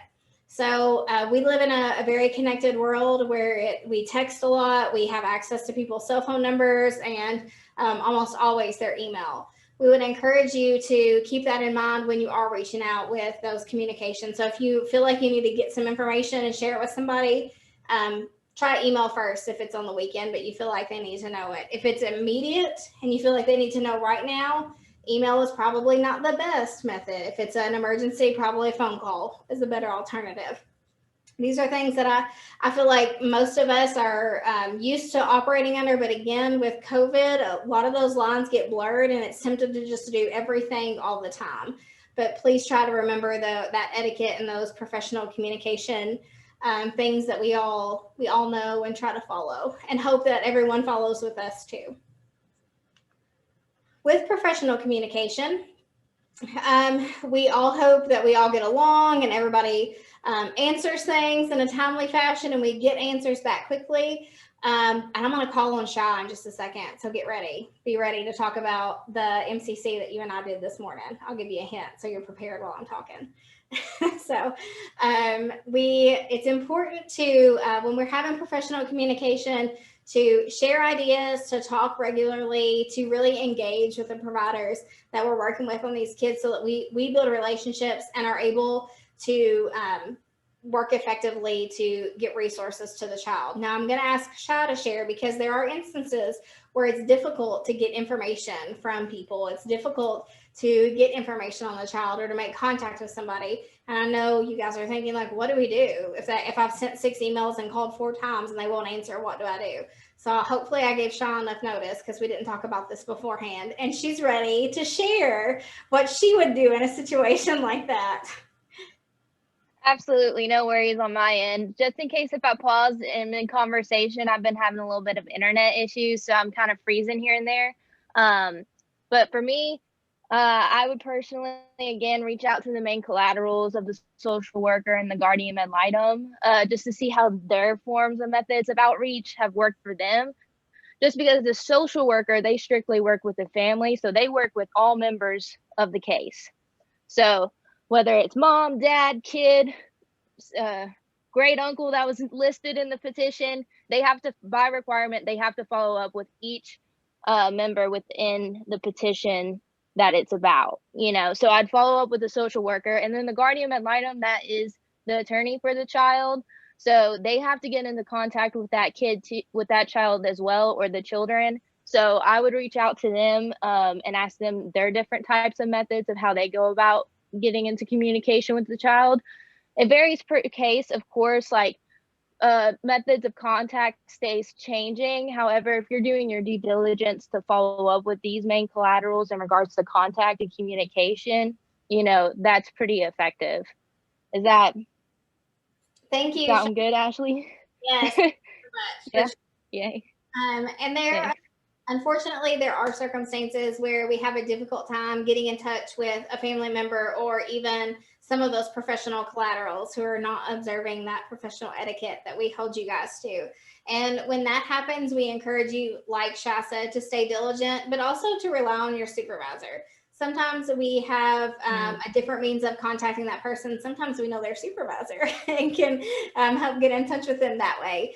But relying on your supervisor to help move things along can help with that as well. Ashley? Yes, ma'am. We have a question on the chat box. I wasn't for sure if you had seen it from Blanche. She's specifically asking about confidentiality involving a child that may also work with her husband or that he may be treating, and a conflict of interest in the confidentiality, if you want to address how to handle that. Sure. I think so. For background information, Blanche's husband is a provider who provides services to a lot of families and children that we work with. If at all possible, Blanche, we would try to make sure that you did not have a case that your husband is also serving on, to protect that conflict of interest and try to make sure that there's not, we don't want to even insinuate that there might be a conflict of interest, so there's something else going on. Right. The reason I brought that up is because the question's already been answered for me, but I think it's important for other people to know that even though they know people in other professions, you know, doesn't mean that you can include them, you know, in the case if they're not, if it's a conflict at all. Right. Thank you so much for bringing that to our attention. That's right. Like I said, it's a small town. Odds are we're going to know somebody who's a provider for one of the kids, or know somebody who knows somebody who knows somebody that's a provider for one of the kids. And in that case, we want to make sure we say, again, within those bounds of professional communication. So even if you know them quite well, we don't want you to like call their house and say like, hey, I heard that you're the therapist for this kid and I just want to talk to you about that. Keep it very professional. Make sure you're calling them at work and setting things up that way.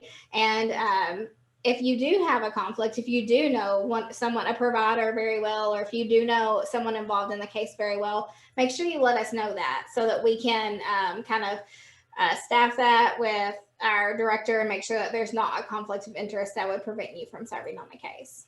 So I think we covered all the things that were on that side, actually. So the next thing we're going to talk about is understanding mental illness and mental illness.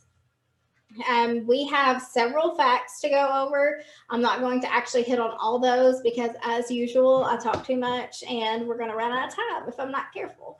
So a lot of the stats that I'm going to share with you guys are about southern states. One, because we are in the South-ish, but also because there's more of a stigma around mental health treatment in our area of the country that is borne out in the statistics. And unfortunately, we have a lot of issues with that. So there has been an increase in youth depression and severe depression in the last several years.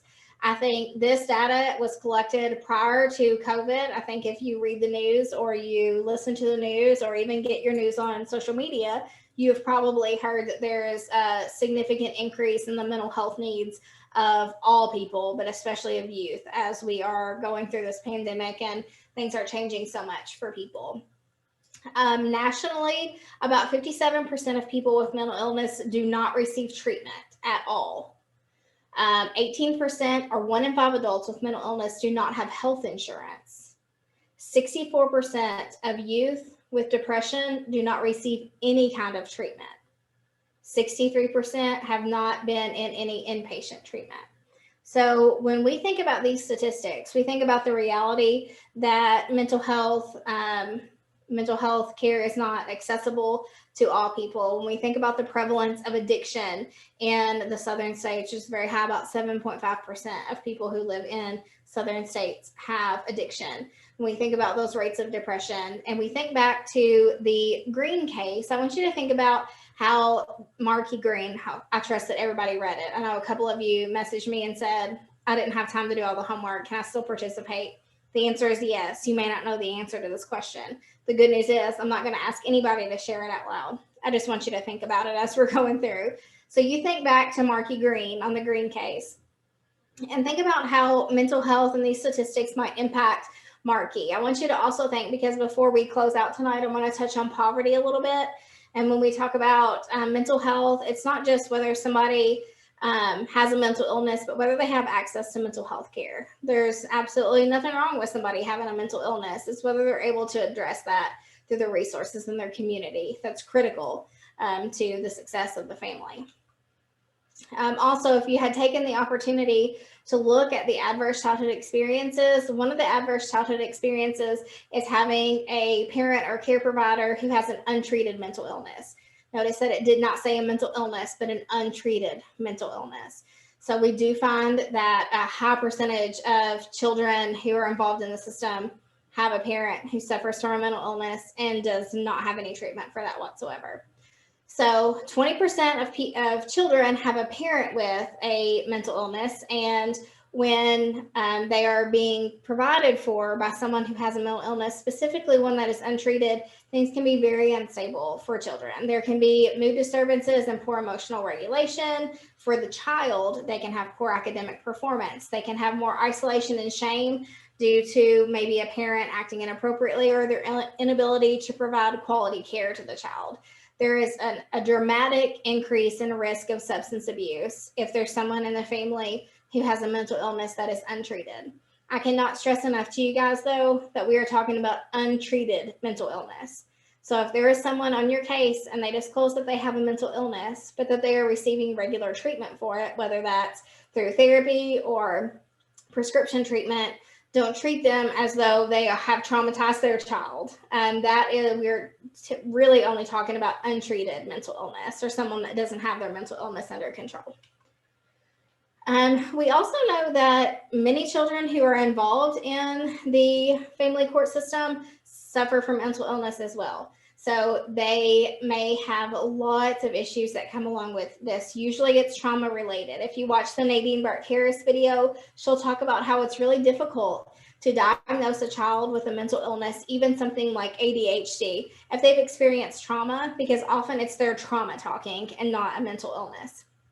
So keep that in mind, and keep that in mind as you're asking questions about the mental health care that the child is receiving. When we're talking about it, it may be that an entire family is impacted by mental illness. I think Alondra mentioned dependency, and one of the nights that we talked about abuse and neglect. And dependency is when there's an issue in the home that's really considered to be no fault of the parent. And mental illness can play a significant part in that. The child can have behavior issues that the parent is not able to cope with, or the parent may not be able to provide care because of mental illness as well. These are some of the typical behaviors that we look at for a child who is in a home who is experiencing a parent who has untreated mental illness. So I talked a little bit about those earlier, but these are some of the things that you may see: behavior changes, social withdrawal, expressions of feelings disproportionate to the circumstances. One that's really hard to say, but I also laugh about that because I think my expression of feelings are usually disproportionate to the circumstances. So take that one with a grain of salt. The kids are going through a lot as it is. It's more about really looking at these as flags for things that we want to look at and dig deeper for. Again, I encourage you to think about Marky, even though I'm not going to ask you to answer these questions out loud. I encourage you to think about Marky Green and how he is impacted by mental illness and the mental illness of his family. And then I want you to think about what the CASA can do next.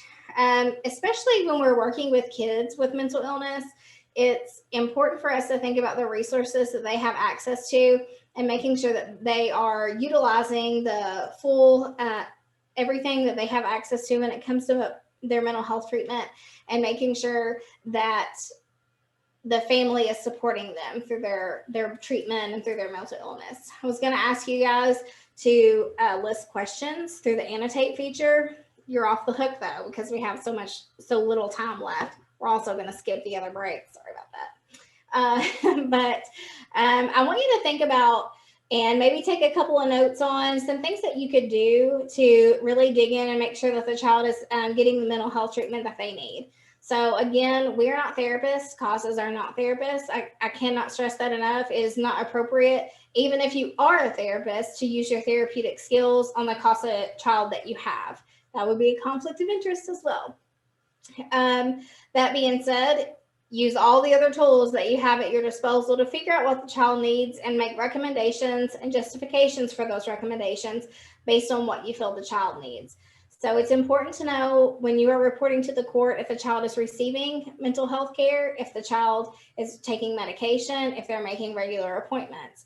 If the child has behaviors that are indicative of a mental health issue and they are not being treated. The same is true for the parents. We want to make it really child focused. We'll dig into that deeper and deeper as we go through and talk about court reporting.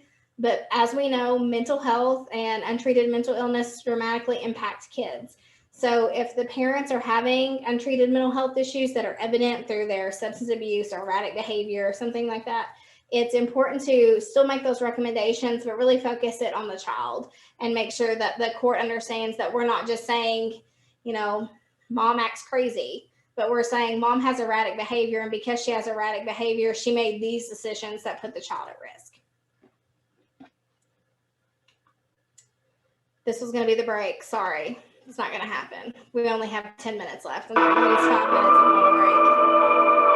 I said that. I might have to, just Haha, skipped it. Now we have like 9 minutes to talk about poverty. That's all we need, right? It's 9 minutes to talk about poverty.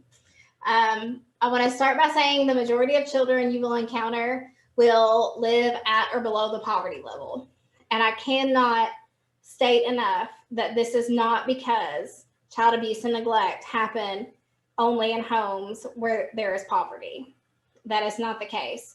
Child abuse and neglect happen across every social class. They happen to poor people. It happens to rich people. It happens in homes of all colors and all makeups. It does not discriminate. However, families who live in poverty have much less access to resources that will prevent abuse and neglect, and that will prevent them from getting caught abusing and neglecting their children. So just be aware that chances are you're going to work with a family that lives in poverty, but do not let that color your view of the community or how abuse and neglect happens and make you close your eyes to things that could be happening in other areas and other classes as well. So this was your homework. I asked you guys to do a little bit of research. If you haven't done it, you haven't done this homework assignment yet, get your pen out because I'm about to tell you the answers and you can just plug it in. Looking back, I was like, yep, got my pen. So what is the minimum wage in your state? And I will admit that I straight up Googled these. So if they were wrong, then I apologize. But $7.25 an hour is the minimum wage in our state. Here's the really bad news. You guys are blocking most of the answers for me. So what are the current poverty guidelines for a family of 4 in your state? Does anybody want to answer for me? Blanche does, but she's muted. It's like 45,000. I Googled them too. Yes, about 4,700, I think, is the monthly income. Yeah. Shaking her head. While Denise is unmuted, what % of people of color in your state falls in the poverty guidelines? Looks like you want a breakdown of all the percentages? Because Sure. I Googled it too. It says, so African American, 25.7, Asian American, 16.8, Latino, 25.8, Native American, 22.8, and white, 16.1. Right. We ask this question, or National CASA specifically ask this question because we want you to be aware of poverty statistics and how poverty impacts people of color differently than it impacts white people. Unfortunately, those are the statistics in our state. We just want you to be aware of that. We want you to take that into consideration when you're working with families and when you're making suggestions to them and when you're deciding that minimum sufficient level of care and what's in the best interest of the child, that you're keeping that information in mind. We asked you guys to do the SPINT activity, and I saw in the chat box that several of you guys had a difficult time with this activity. So if I would love for you to do it, I wanted to talk about it tonight, but since several of you haven't had the opportunity to do it yet, we're not going to.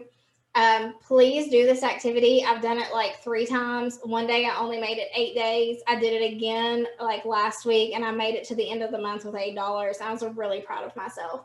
So just know that circumstances may fly at you different. If you do it more than once, you may learn a thing or two. And that really is the point, that when you live in poverty, things get thrown at you. It's not just about making bad choices. It's not just about not saving your money. It's not just about spending money on one thing when you should be spending it on something else. There is a kind of a snowball effect when you live in poverty of not being able to get past one of those things, and you feel like you're losing money constantly. At least I did when I was doing the spin activity. So for me, it reinforces that it's not always just a decision thing. Living in poverty can be extremely difficult. Is extremely difficult. I also want to say, Ashley, that if I know, like Ashley said, that most of you had a difficult time accessing this virtual reality game, but I put it in the chat box, the link in the chat box, and if you did not get a chance to do it, please go and do that activity, it does really put into perspective what people in poverty have to go through. Like Ashley and I believe all of our coworkers have done the activity. And, I think one of mine was that I had to choose whether I was going to feed my child, buy groceries, or stay for the cops to get a ticket. So it's like, what would you do? Would you, drive away, or would you stay? So, and those are unfortunately real choices that parents and families have to make decisions on. They are, and try to answer it honestly. I was sitting next to Alondra, I think, when she got that question, and I was like, I'm judging you. What would you do? And she's like, I would for sure leave and not stay for the cops. I'm not even going to act like I would. I want to feed my kids. So I was like, you know what? I don't hate that answer. So we hope we don't get in those situations where we have to make choices like that. But the reality is, most of us get in situations where we have to make decisions like that. And it's important to have empathy and compassion for the families that we are working with, and to try to at least understand a little bit about the perspective they're operating from. When we're talking about families who live in poverty, poverty itself is a great stress on families. It is extremely difficult for anybody to live in poverty, but especially when we're working with families who have lots of other issues going on, that poverty can be a barrier to getting access to the resources and the things that they need. Very often, poor families who live in poverty are familiar with the system for reasons other than abuse. They've already been involved with the system because they need some of the resources that they have access to through the system. Poverty itself can be a major risk factor for abuse, not because the people who live in poverty are inherently bad people and make bad choices, but because it is a huge stressor on families. Huge stressor on families. Again, if they need something, they may not have the resources, and some of these things like mental illness and substance abuse may be built on and compounded because of the issues that they're having living in poverty. Children who live in poverty are more likely to have difficulty in school and are more likely to earn less and be unemployed or underemployed as adults. This again is not because people who live in poverty just are not as smart. Kids who live in poverty are just as smart as kids who don't. Unfortunately, though, the reality is that kids who live in poverty have those same stresses that their parents have, and this impacts their ability to learn and be prepared for school. Did everybody watch the privilege video and their week 3 videos? I love this. I watched it again last night just because. This highlights so much for me. I actually watched like 3 other videos on privilege too. I should share with you guys. But when they do that privilege walk, there are several versions of that privilege walk. But I love that it really shows meaningfully that there are people who have a head start. And there is nothing that anybody who started at the back of the line did to make them be at the back of the line. Just like there was anybody in the front of the line did to be in the front of the line. Those are just the realities of privilege. And when we think about privilege and we think about the access that people who have privilege have to healthcare, to education, to mental health care, to the resources that our community has to offer, it's important to realize that not everyone has access to those. And when I say access, I don't just mean that it exists here in Owensboro. I mean, they have the means to get there. They know it exists, and they understand how the system operates to be able to take advantage. And I don't mean take advantage, but to be able to utilize that system. So as you're working with families who live in poverty, keep that in mind and ask questions with that in mind. So instead of saying, do you know where the therapist office is? Say, do you have the ability to get to the therapist office? If they say they take the bus, then we very often have the ability to get on bus passes. If they don't have gas for the car, let us know. There's sometimes things that we can do, but it's more than just, do they have an appointment with a therapist? It's, do you have a means of getting them to their appointment with their therapist, and various other things in the community too. And hey, line up! Line up, everybody! Sorry. The next thing we were going to do is a poll. Guess what? I'm committed to getting done on time and keeping my promises for you guys. So we are not going to take that poll. It's a poverty versus neglect scenario poll. And we were going to be talking through whether some things are poverty or neglect. I will probably include those in an email or on one of the assignments that you have for next week, just so you have a little bit of time to look over those and think about whether something is poverty or neglect. Very often we think that things are neglectful are really just part of what being in poverty is all about. Some of the questions were a family not having a refrigerator or a family living in a car. And it's important when we come across things that are poverty related that we ask ourselves, is it really neglect? Does this meet the minimum sufficient level of care? And think about the family from that strengths-based perspective instead of just for what our standards are and what we would want. Like I said, it's 8 o'clock. I'm committed to getting done at 8 o'clock, so we are going to finish out tonight. I sent right before class started the link to next week's pre-work, so you guys should have that. I will be sending out the link for next week, next Thursday. And as always, the CASA staff will be sticking around. If you have any questions, please stick around, hang out, talk to us if you need to. Otherwise, we appreciate you being here tonight and look forward to seeing you next week. Thank you, guys.